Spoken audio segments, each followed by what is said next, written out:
Օսմանյան կայսրության բնակչությունը մինչև 10-րդ դարի սկիզբը, երբ որ Հունաստանը սկսեց անկախանալ եւ այլն, գերազանցապես քրիստոնյա էր։ Փաստ 1. Քրիստոնյաները ավելի շատ էին, քան թե իսլամադավանները, Օսմանյան կայսրության բնակչության մեջ։ Փաստ 2. Ենիչերիների կորպուսը, որը ի դեպ գոյություն ունեցավ եւս մինչև 10-րդ դարի սկիզբը, հավաքագրվում էր զուտ քրիստոնյա երեխաներից, փոկում էին ընտանիքից, կապը կտրում էին, բան էին անում, կոնվերտացիա էին անում իսլամի եւ ըստ էության իրանց մեծացնում էին որպես հետաքրքիր ենիչերիները համարվում էին սուլթանի ստրուկները,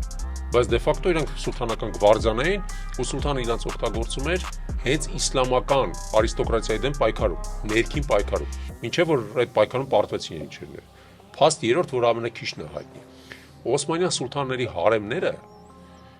գերազանցապես եւս բաղկացած էին քրիստոնյա բնակչությունից, օրինակ սլավոնական կանանց, սլավոնական հայ, գույն եւ այլն,